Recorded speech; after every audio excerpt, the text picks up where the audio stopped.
hour. By car is possibly, if we're changing the driver, what two driver, I think we can do that in about 2 days. But by air, 2 hours. But there was a time, in Vietnam, we got a story that they walk on foot, walking from Hanoi to Saigon from 1954 to 1975, 21 years. That's what the story about. Our people army with the marching from Hanoi, further to the south to Saigon and reunify the country. So they once worked for 21 years to get there. Now you can do by train 36 hours, by bus 48 hours, and by air only 2 hours. The country is one now, one country, one network. Highway 1A, together with another trail. Before we got the Ho Chi Minh Trail, but now we got the Ho Chi Minh Highway, also Ho Chi Minh Highway, parallel to Highway 1A, also linking Hanoi and all the southern provinces in Vietnam. So it's really convenient to go from north to south nowadays. We are leaving Hanoi today, and there's a very close link between Hanoi and the city, the province that we are coming today.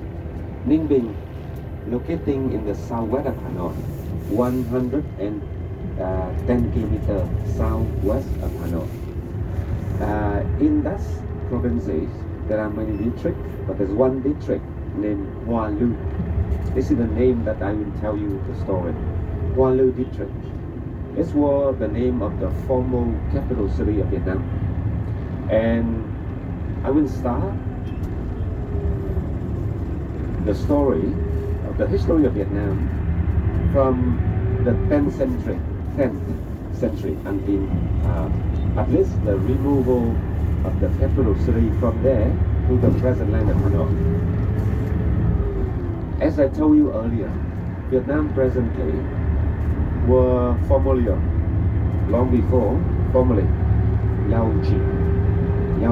It's like one county of China.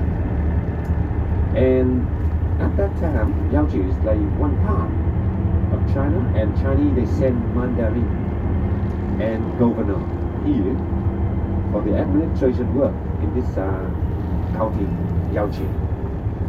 But from, let's say, with about 10th century under the Chinese domination, it's become really mixing. Chinese Mandarin were here, their family were here, and many Chinese. Yaoji become the place that many Mandarin who were not used by the king. Mandarin who were having the very bad treatment from the king, they flee to here. Chinese Mandarin, they flee to here, including a lot of intellect, warrior, trader from different ethnic groups in China. They flee to Yaoji, and mixing with the local Vietnamese people here. That's why nowadays you see many Vietnamese are, I'm not joking, but it's likely they were like half-blood Chinese. The reason for that is original Yaoji would be with the cross toe, the big toe. If they standing like this, the two big toes crossing on each other. It's likely they do like this. The feet, if you put the 2 feet nearby, 2 foot nearby, their big toe would likely crossing. It's not straight like us, but it's crossing this way. So that is the original Vietnamese or ancient Vietnamese. But then, from roughly the 9th and the 10th century, the Chinese Xin, S-I-N, or the Han, they start losing control of this area because of so many movements that fighting against the Chinese occupation and asking for the independence, or they want a Vietnamese governor to be appointed, not Chinese governor to be here. It first started with many warriors like Phùng Hưng, 792. After that is Ngô Quyền, Ngoquyen. We got Phùng Hưng first from the year 792. After that is Ngô Quyền in 938. 938, that he was able to defeat the Chinese Qing occupation, and he claimed himself the king. The what we got Ngô Quyền as one of the first king that became our independent barriers. Before we refer to the Chinese occupation, but from Ngô Quyền we call that the long independent barriers.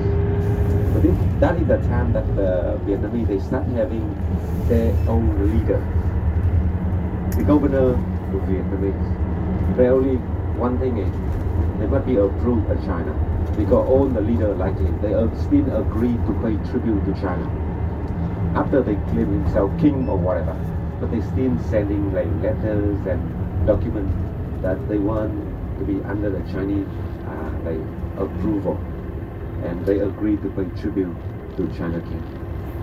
938 we got independent with the king Ngô Quyền. After that, Ngô Quyền remained in power for about 7 years, 938 until 945. And then he passed away, he died. The two young sons falling into the fight for power. They both want to be like, they were the only heir to the kingdom, the inheritance of the kingdom. The crown prince, they were fighting. And from 945 until 967, 945, 967, 22 years, the country was thrown into turmoil with fighting among 12 different armed troops. There were 12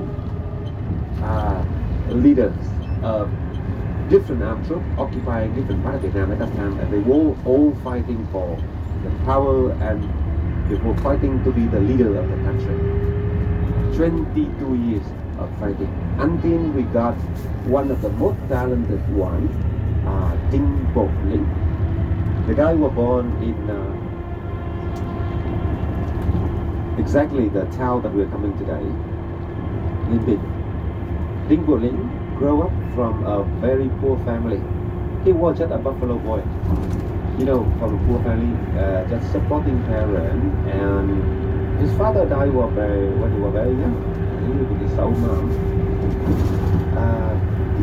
From the time he was just a little boy, a buffalo boy, he already like got the dream of the ambition to be a warrior or a leader, and always pretend to like set up warring battles and the fighting on the prairie with his childhood friend, and riding the buffalo as a warrior.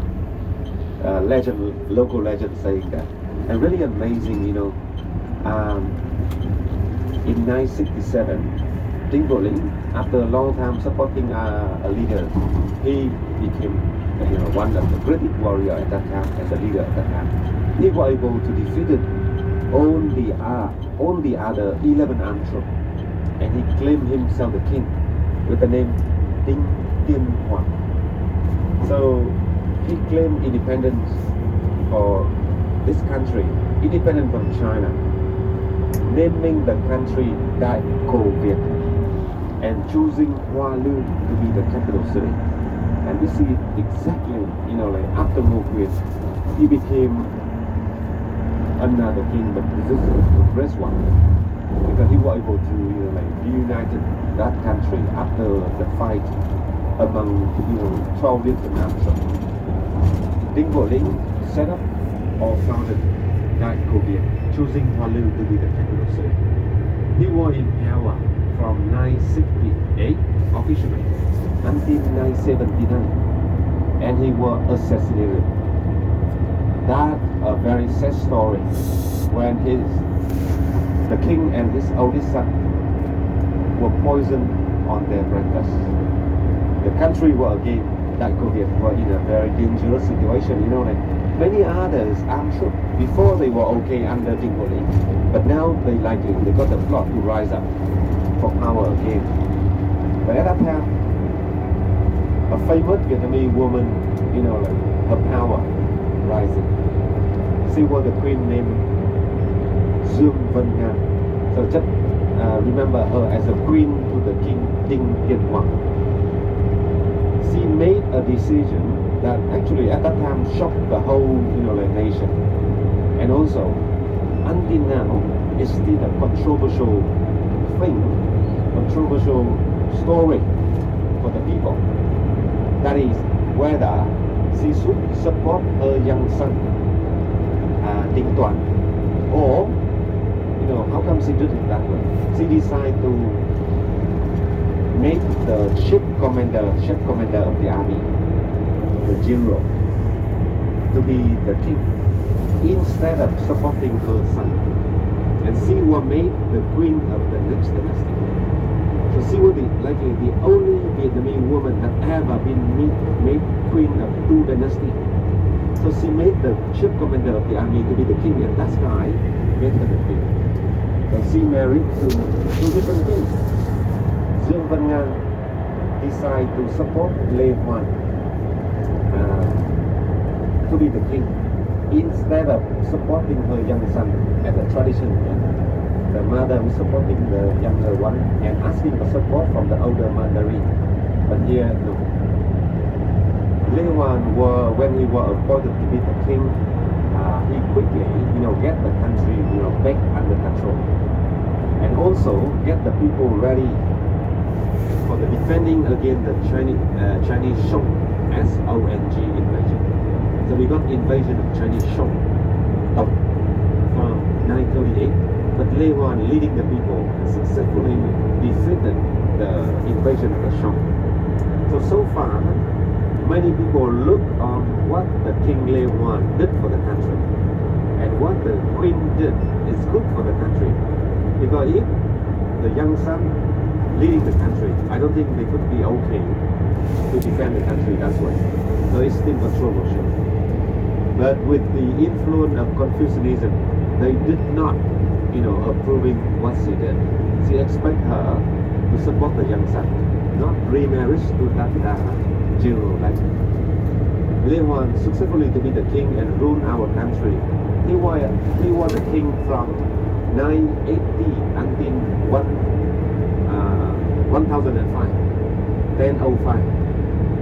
And after that, after Lê Hoàn died, there are many sons of the king who were fighting for power. But finally, there was one guy successfully in the choosing to be the crown prince. But he remained in power just for 4 years, 1005 until 1009. And he died very young, 24 years old. Again, the country have no leaders.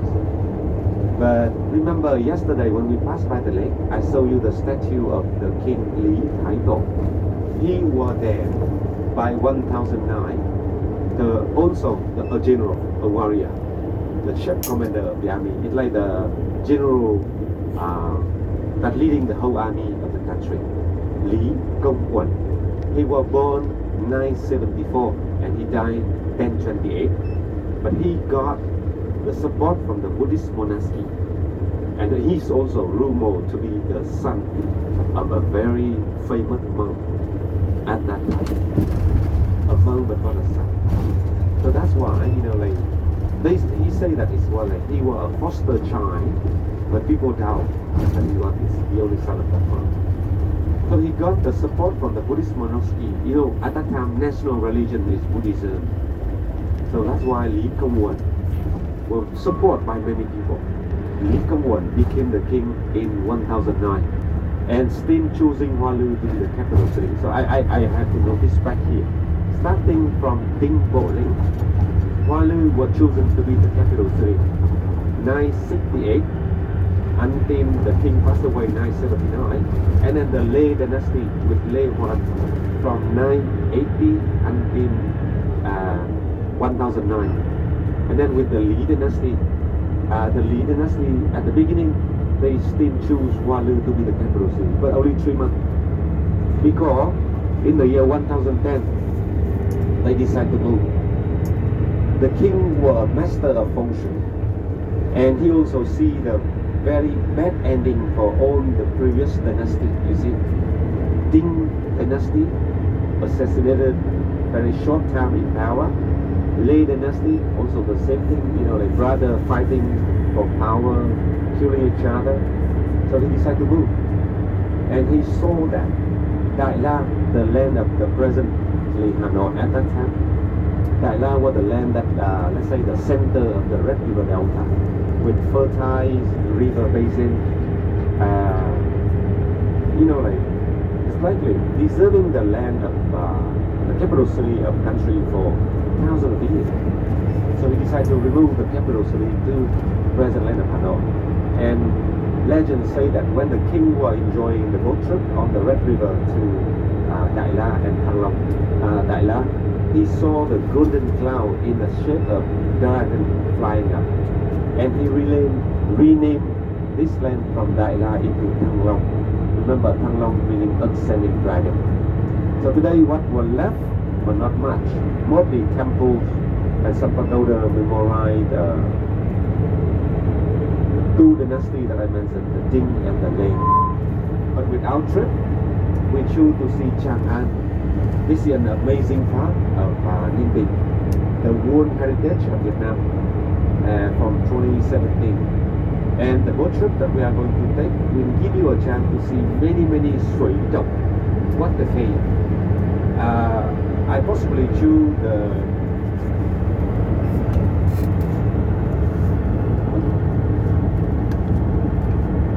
I will choose the itinerary that brings you to 9K. So you got chance to see a nice different water cave. So that that is likely the best choice, because it's bringing you to the most beautiful part of this area. They got 3 different routes, but the routes that I'm gonna prepare for our route is gonna be with 9 water cave.